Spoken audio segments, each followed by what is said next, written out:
Hey guys, my name's Crystal Kenny, and I'm in love with creating. All things artistic and imagination involved. I'm an American girl who chased her creative dreams all the way to Paris, France, making a living using photography.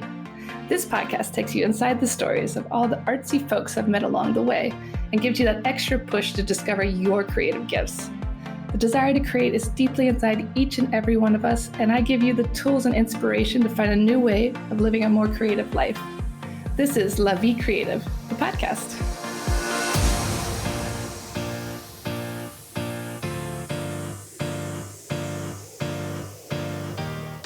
My guest today is originally from Dublin, Ireland, but she came to France to study textiles and specifically embroidery. Soon she found herself working for Dior and Chanel, embroidering dresses for the red carpet and the Cannes Film Festival. She embroidered dresses for big names such as Beyonce, Kate Moss, and many others. Let's listen today about what it's like to work in the haute couture fashion industry and also a little bit more about embroidery. My guest today is Rebecca Devaney. So welcome to the show, Rebecca. I'm so excited to have you here today because you are in an industry that I know nothing about. You are in the textile and embroidery industry in Paris. And I'm just so curious about how you fell into that, what you do. I know you work with some big names like Chanel and Dior. It's also fascinating to me. So let's get started and talk a little bit about your background and where you're from. Okay, well, thank you so much for having me, Crystal. I'm very excited to be here today. So my background, I actually studied art, craft and design education at the National College of Art and Design in Dublin. And I worked as an art teacher in, say, middle school and high school for 8 years. And I absolutely loved it. But a certain time came and I decided that I wanted to return to university and do a Masters of Fine Art in Textile Art and Artefact. So I resigned from teaching, and whilst I was doing my Masters, I sort of realized that I had a dream that had begun when I was about 18, when I went to university first, and that was to go to Paris and study Haute Couture embroidery. Wow. Yeah. And I'd spent many, many afternoons in the library looking at these gorgeous pictures of ball gowns made by Charles Frederick Worth and Elsa Schiaparelli and Chanel. And I had very romantic notions of embroiderers working in ateliers in Paris, kind of sequestered behind the scenes and making very... It is very romantic when you think about it. I'm sure you're going to dispel any myths in our conversation about what it really is about. Yes, there was very little romance and candlelight and things like that, but still at that stage, I was under that illusion. But when I finished my Masters, I was actually awarded funding to go to Mexico and research the cultural significance of hand embroidery. That is really crazy and fun. I mean, what a different culture to do that in as well. Yeah. I had when I finished university first, I spent a year living in Mexico and absolutely fell in love with the people and the culture and the food, and of course the embroidery. And I had a fantastic time traveling around several states, interviewing craftspeople and ethnographers and anthropologists and anyone who talked to me basically and asked me about embroidery. That's so fun. What a great experience and a dream. Do you feel your time in Mexico influenced your time in France? It all kind of connects together? I think, well, to use a fairly obvious analogy, there's a common thread that runs throughout most of my my studies and my life, and I think for me embroidery or textile art is one of the most fascinating areas that we can have conversations around, because they often reveal stories about women. Interesting. That makes perfect sense, because we've been sewing since the beginning of time. Exactly, we've been sewing since the beginning of time, and we have been adding decoration to our clothing or our surroundings since the beginning of time. And I think it's a real human kind of instinct to want to beautify what we're looking at. Yeah. And what really kind of was emphasized when I was in Mexico was that the craftspeople, the ladies, through their choice of colors and their choice of motifs and their choice of styles, they embroider their emotions and their experiences into their work. That's beautiful. Do you find that it's the same in Ireland or France, that people are using their emotions into their work, or is it different? I know certainly in Ireland, like you've probably heard of Aran sweaters. So with Aran sweaters, which were traditionally made kind of on the west coast of Ireland, each community would have a certain pattern or a certain cable that they would knit into their jumpers, and that was kind of like a cultural identifier. You would know which village or which region people were from based. Oh, I didn't know that. Yeah, based on the jumpers or the sweaters even that they were wearing. So I think we use clothes, or we traditionally use clothes as an expression of which group we belong to, or what we want. Our tribal instincts that have followed us. Absolutely, yeah. That research took me a year or so to complete. And what was very important for me in the exhibition of it, after I'd interviewed each artisan, I would buy an embroidered textile from them. So that formed part of a collection that I came home with. And it's so beautiful. I'm sure they appreciated that as well. Yeah, they were all extremely proud. They were all quite surprised as to why I was asking the backstory behind it. Like I was fascinated to find out about, embroidery that was passed on through generations of women, and that provided women with financial independence, and how important that is in a community, and the effects that has then as it passes down through the generations.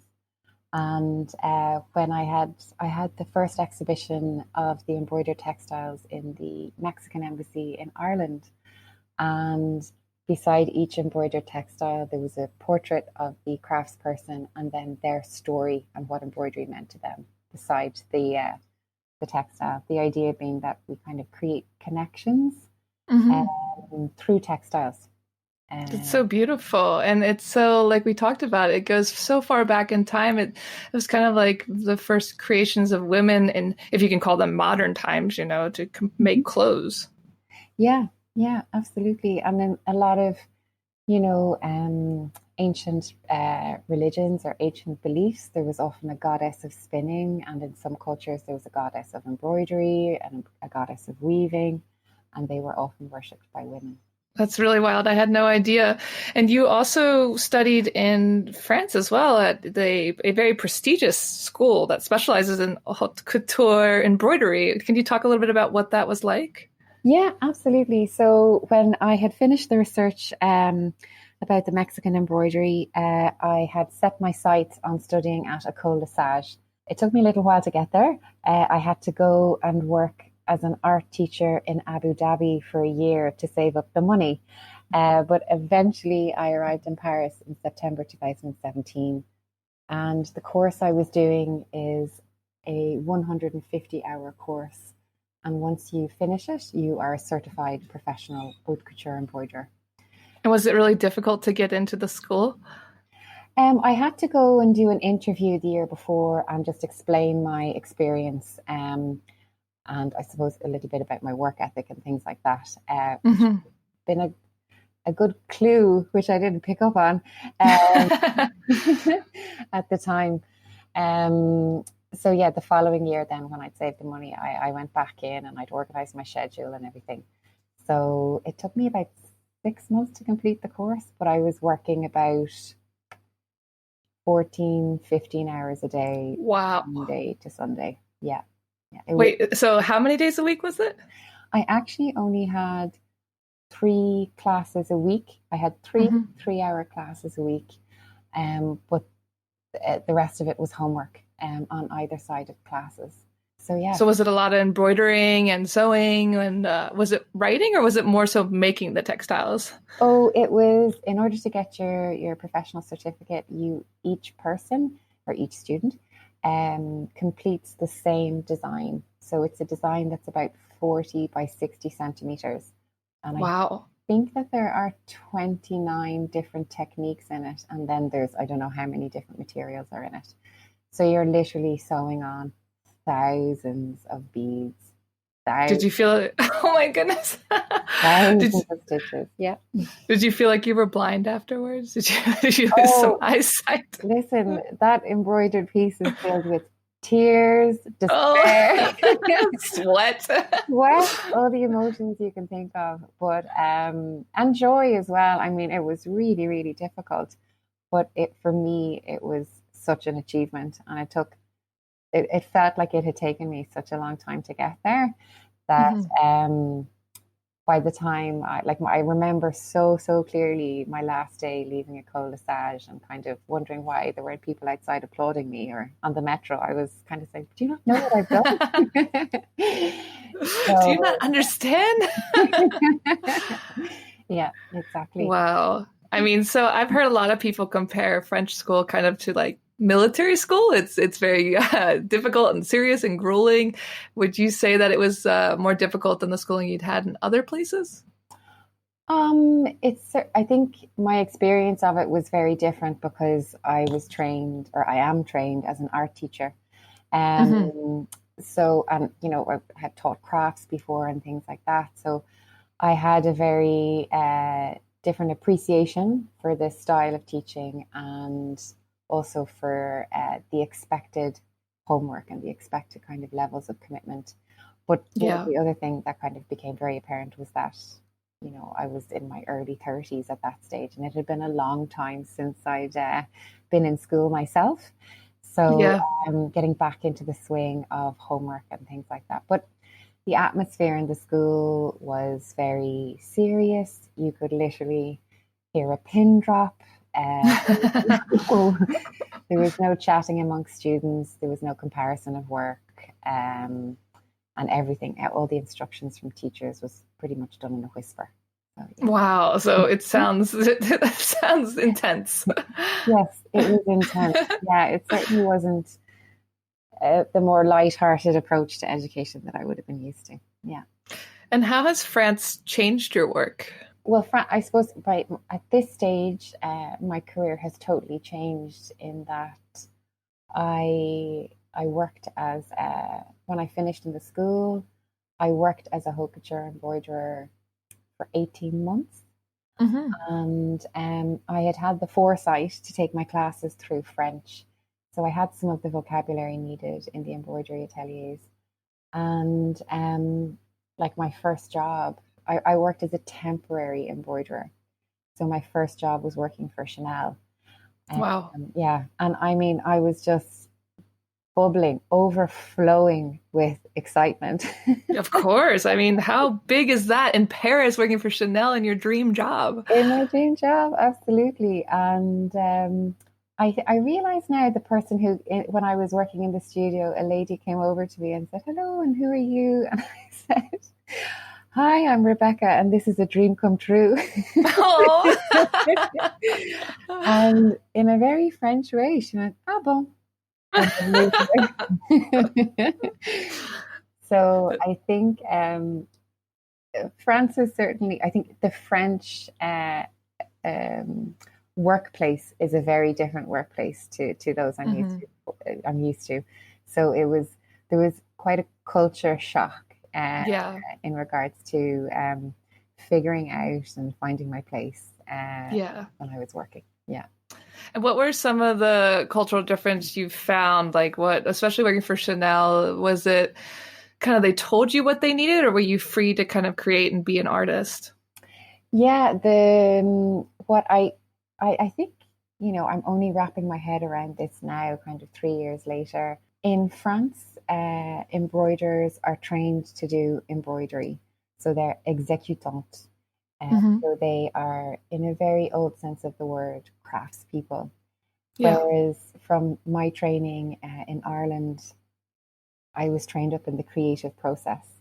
So, how to do brainstorming, visual research, contextual and historical research, the whole design process, narrowing down to your final design, doing a design plan, and then doing the final realized piece. Yeah. Whereas Here, for me, it was completely different in that embroiderers weren't able to draw, and the people who drew the embroidery designs weren't able to do embroidery. Hmm. And there are a very specific and separate section of embroiderers called échantilleuses, and they're Mm-hmm. the people who would be more creatively minded. They may not be as technically proficient, but they'll be Yeah. more creative and they'll be more comfortable with experimenting and exploring color, texture, tone techniques. Whereas the embroiderers in the studio working on the pieces for Chanel, they will be incredibly skilled, and their levels of savoir faire are just awe-inspiring. Yeah. But if you ask them to design something, they would very often become quite uncomfortable. Interesting. So they kind of break everything into their own specialized part of the piece, and no one does everything. So you are kind of the best at what you do in your one section of creating. Absolutely, yeah. For me as an educator, I kind of felt like, well, you're asking people to work blind. Like, how Yeah. can you do an embroidery if you don't understand the design? How can you design something if you haven't done the visual research? Which, Hmm. which would probably be the artistic director or the client. But it does allow and facilitate this really incredible mastery of skill and savoir faire. And which way do you think is better, or do you think they both have their own perks? Like I can see what you're saying with like know all the pieces that make the whole to make it the best. What do you think one way works better over the other, or do you think they both have their pros and cons? I think I'm going to stay true to my roots, and I'm going to Yeah. say I think it's, for me as an artist and a creator, it's really important to know about the creative process and to Hmm. also to engage in your world, to be inspired by your world, and to see that kind of come to fruition in your work. Hmm. And I think for me, with time, your skills can improve and you can reach a very high level of craftsmanship. But Yeah. I would rather have the full approach to embroidery. I think it's Yeah. much more interesting, and it's what would move the craft forward. Hmm. So yeah. All the connections. Yeah, it's nice to see how things connect and to know, your the journey, it's all part of one journey to create one thing. So I think I agree in that way because that's kind of the same teaching system in America too. You have to know like in accounting, today the computer can do everything. You don't need to know how the numbers are made, but you do in case the computer breaks. So I guess it could be kind of the same idea with embroidering as well. Yeah. And you've embroidered dresses for Kate Moss, Catherine Deneuve. Can you talk about that? What was that like? How did the encounters work? Did you have no contact with them? It's just you were told to make a dress. Did you even know who you were making it for? With Catherine Deneuve, I definitely knew who I was making for. And Kate Moss as well, because that was working for Yves Saint Laurent. And there were various fittings for Kate Moss and Catherine Deneuve as well. And then I worked on the team that were making the dresses for the Met Gala ball. Wow. Yeah, so Zoe Kravitz and other celebrities. And then the Cannes Film Festival, so Isabelle Huppert and the Princess of Monaco. Wow. And then later, I got to work on the embroidery for gowns for Beyonce. Um, That's so crazy. oh, Your 18-year-old self must be screaming on the inside. absolutely. I do. I kind of felt like, well, I can stop now, Yeah, I made it. Hello. I know it. Because I actually, like, as an aside, would be a huge admirer of Beyonce and her work ethic and her artistry and all of that. So that was a big moment for me. But yeah, it was. I'm particularly working on the gowns for the Met Gala ball, because I've been to the Met and would reference their costume collection quite a bit when I was doing my masters. And Yeah. yeah, on many levels, it really was just so exciting for me. Yeah. So you're at these places, you're at the festival, you're standing next to the Princess of Monaco or Beyonce or whoever. And are you have you become jaded in some ways because you worked your way into such a huge, dream place for textiles? And do you ever have to pinch yourself, or does it just become like the norm now? Like, oh, this is my day. I'm just hanging out with Kate Moss. Oh well, yeah. Sorry, I suppose I should. I I would have never seen any of the celebrities. Like the dress would come over and back, Hmm. but very Hmm. much the embroidery is done behind the scenes. Yes. So you do all the work and then they put it on, you see it on the red carpet. And you see it on the red carpet, yeah, yeah. And there's a specific person in the studio who will work with VIP Hmm. VIP clients who So will no access. no access, no. Who brings the dress. I was working on a dress, an incredible dress for Lady Gaga, and which was kind of a feat of geometry and beading and sequins, and it went over and back. It was taken out of the studio and then brought back in. So no, I wouldn't have been face to face with Beyonce or Lady Gaga or the Princess of Monaco. No. But it's still so amazing that you get to make their dresses and be involved in that process. That's beautiful, especially for it being your dream to work in this industry. Yeah. And I'm curious, do you have much say into what goes on to these designs for these big names, or is it already kind of you're told what to do? Yeah, you're literally told what to do, and Hmm. even if you don't like it, you still do it. Yeah. There's no that's that separation of tasks and Yeah. responsibilities. Um, so for a creative person, it could, Hmm. it was what I saw it as the whole experience was kind of a paid apprenticeship with the idea Yeah. that I would then be able to use all of the skills and the techniques and the materials that I was learning about in the studio in my own art practice later. Yeah. Um, so yeah, I was kind of sneakily behind the scenes. I was always taking notes and recording the techniques that I was using. Oh, it's very smart. Like you said, I mean, if you can't make what you want, at least you're learning and having these great connections. It looks great on your resume afterwards. Well, that's it. It's all about the resume, Crystal. Yeah, the CV. Yep, I the need that CV. CV. And did you find that when you started making money doing what you loved, that it took a little bit of the joy out, or how do you feel about that? Yeah, well, here is where the bubble starts to burst in that um, working as a temporary embroiderer is not actually very well paid. Hmm. Um, and, certainly the system I was going through, and it reflects through even if you're a freelance embroiderer, like the pay is very low, like around €13 an hour. Wow. So, as you know yourself, living in France, or particularly living in Paris and being paid Yes. €13 an hour is not the ideal. No. And, no, and it's also seasonal. So there's like 6 seasons in fashion, so you're not employed permanently. Hmm. Hmm. Uh, Yeah, takes the shine off. that certainly does take the shine off. Yeah, even though I could be skipping into work, delighted to be working on these just beautiful gowns and things like that. The reality of it became quite challenging financially. Yeah, Yeah. of course. And how would you compare French textiles to other parts of the world? Well, I think most cultures generally have a very rich textile history. Like, I mean, the embroidery and the textiles produced in Mexico would be of a very different style to the embroidery and the textiles produced in France. They're in no way, they're not different levels of skill or savoir-faire. So they're of an equally high level of savoir-faire and craftsmanship. Hmm. They're just Hmm. perhaps bought by different people or worn by different people.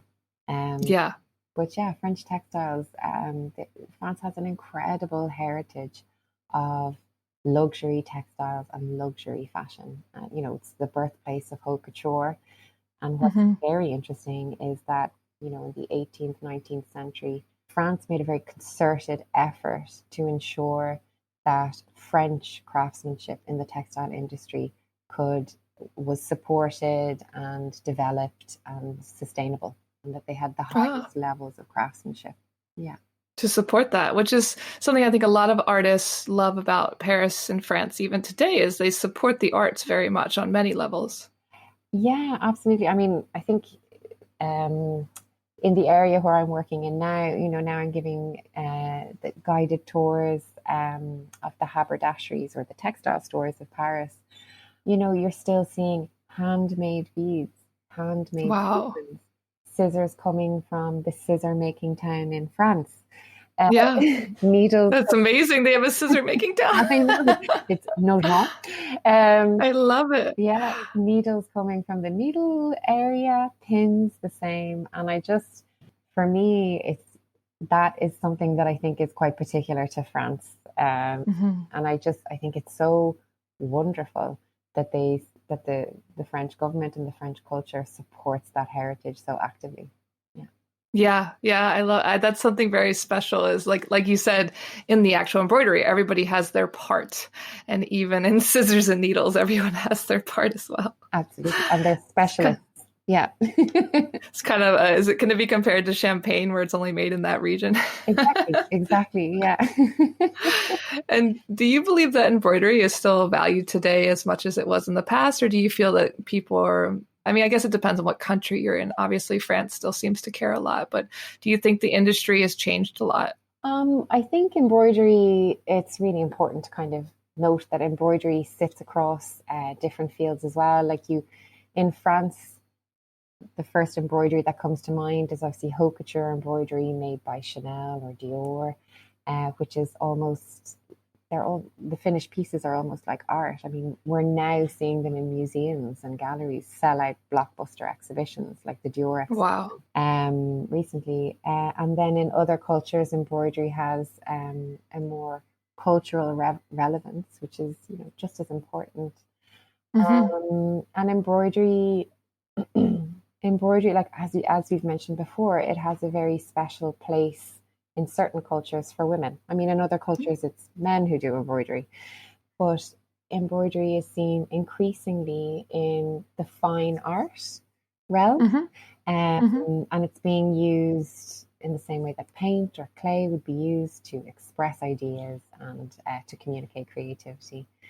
So I was really, really excited to do this. I was invited to do an embroidery project as part of International Women's Day. Oh, that's wonderful. Yeah. So I did a project called The Tears of Aphrodite with a team of haute couture embroiderers who volunteered their time. And we Wow. made these beautiful embroidered panels where we invited members of the public to come and make little kind of haute couture flowers. And then the Oh, embroiderers, excuse me, and then the embroiderers added these to the panels. And it was a really wonderful day, and it spoke to violence against women in France. Each hmm. flower represented a woman who had been a victim of violence. But it came like the end result was very, very, very beautiful. And the exhibition, The Tears of Aphrodite, was then exhibited in February at the inaugural conference to end violence against women in the OECD. Oh, that's wonderful. I saw pictures of it. It was absolutely beautiful. Oh, thank you. And I think embroidery, if it's for me, it's very important that people see and appreciate that embroidery can be in fine art, it can be in design, it can be in Hmm. craft, and to not kind of embroidery can be labeled quite a bit. Um, Yeah. Yeah. so yeah, for me, that project it had an awful lot of meaning. Um, so it was great to be able to express something that was very important through embroidery. Yeah, I'll definitely have to share the pictures in the show notes because I was looking at your Instagram and I found them, I believe, and they're beautiful. The white panels with they're kind of a burgundy flowers on them, and they're really pretty. We need to share that. Oh, Uh, and I was also reading about your Threads of Connection workshops at Shakespeare and Company. Could you talk a little bit about that? that's right. Yes. As many people experience, I think, when they come to Paris, my first 6 months when I was studying at École Lesage, I actually didn't have time to go out and make friends, which meant that I became very lonely. And it was the first time that I'd ever really experienced loneliness. Yeah. And once I kind of started doing the guided tours and the embroidery classes, I decided that I wanted to create a space where other people could come who shared the interest of embroidery, and they could meet people and they could chat and they could, do their embroidery, and just create connections. So I approached Shakespeare and Company, the amazing bookshop, in Paris. And like, to give you a bit of backstory, my whole family work in books and work in publishing. My grandparents, Oh, wow. my parents, my sister. So I am very much the black sheep of the family. Whoops. Whoops. But I feel very, very much at home in bookshops, particularly independent bookshops like Shakespeare and Company.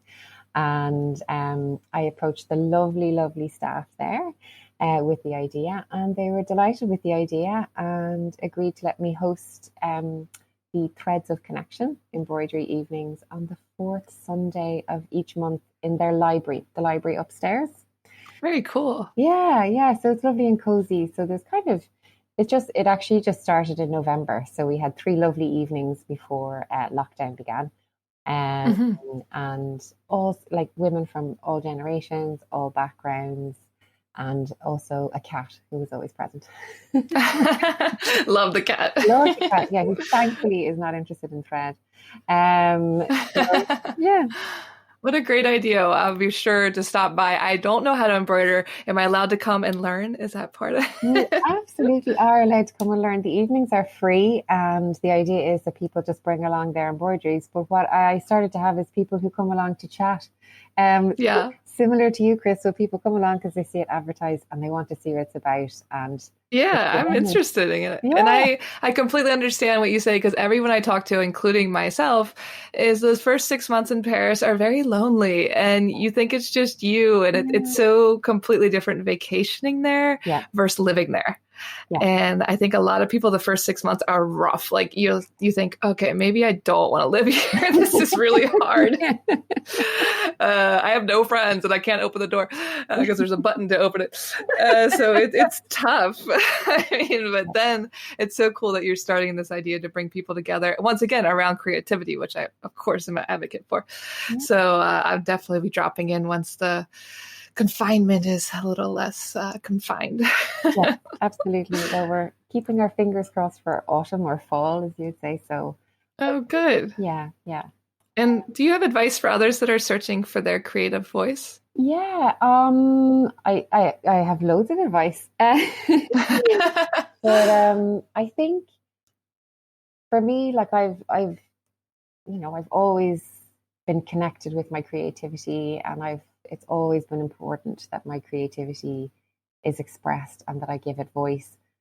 Sometimes there are time limits.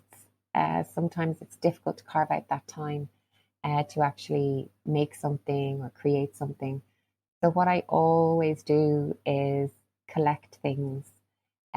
So say, for instance, museum shops are a very dangerous place for me. I go in and I will buy books and I will buy postcards, or I will take photos with my phone. I'll spend a day walking around Paris just taking photographs, so that I'm keeping myself inspired. I'm keeping ideas coming. I'm keeping visual connections are sparking all the time.